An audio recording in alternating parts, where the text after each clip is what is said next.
ដំបងបណ្ដូលចិនអើយនៅពេលដែលយើងនិយាយអំពីទឹកដីខេត្តបាត់ដំបងអ្វីដែលអណ្ដែតមកក្នុងអារម្មណ៍មុនគេមិនមែនមានតែសម្រស់ដងស្ទឹងសង្កែឬរូបសំណាកលោកម្ចាស់ដំបងក្រញូងនោះទេ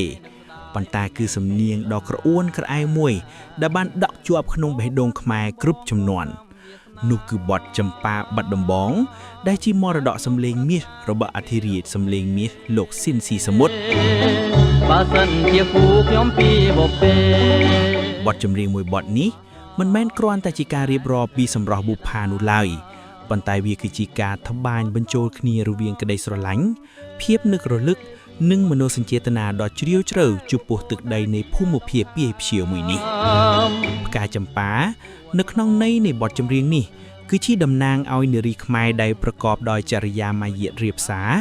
សុភាពទន់ភ្លន់និងមានសម្រស់ផូរផង់ដូចទៅនឹងក្លិនផ្កាចម្ប៉ាដែលក្រអូបឈ្ងុយឆ្ងប់មិនងាយនឹងរសាយតាមរយៈអត្ថន័យនៃទំនុកច្រៀងលោកស៊ីនស៊ីសមុទ្របាននាំអារម្មណ៍អ្នកស្ដាប់ឲ្យអណ្ដែតអណ្ដោងទៅតាមដងស្ទឹងសង្កែ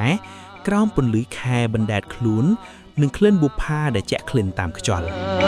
វាគឺជាសក្ខីភាពនៃយុគសម័យមាសនៃតន្ត្រីខ្មែរក្នុងអំឡុងទសវត្សរ៍ឆ្នាំ60ដែលសិល្បៈវប្បធម៌របស់យើងបានរីកសុះសាយយ៉ាងត្រជាក់ត្រចង់ទោះបីជាពេលវេលាបានកន្លងផុតទៅរាប់សិបឆ្នាំនិងឆ្លងកាត់របបនយោបាយជាច្រើនដំណាក់កាលក៏ដោយក៏ចម្ប៉ាបាត់ដំបងនៅតែមានឥទ្ធិពលនិងភាពរស់រវើកជានិច្ចបទចម្រៀងនេះបានក្លាយជាអត្តសញ្ញាណនិងជាដួងព្រលឹងរបស់អ្នកបាត់ដំបងឲ្យតែបទភ្លេងនេះបានលឺឡើងវាក៏បានដាស់តឿននៅអនុស្សាវរីយ៍ចាស់ៗនិងមនោសញ្ចេតនាស្រុកភូមិឲ្យរស់ឡើងវិញភ្លាមៗសប្តាហ៍ថ្ងៃនេះទោះបីរូបកាយម្ចាស់សំលៀងលោកស៊ីនស៊ីសមុទ្របានលាចាកលោកទៅហើយក្តីប៉ុន្តែចម្ប៉ាបាត់ដំបងនៅតែបន្តរីកសុះសាយនិងជះក្លិនក្រអូបក្នុងវិថីសិល្បៈខ្មែរជារៀងរហូតវានៅតែជាបទចម្រៀងដែលភ្ជាប់ទំនាក់ទំនងរវាងមនុស្សនិងទឹកដី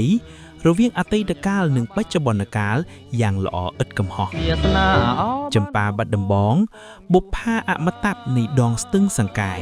តើថ្ងៃណាឡើយបានយល់ភក្ត្រាចិនជួលច្របល់រាល់ថ្ងៃក្លោតសា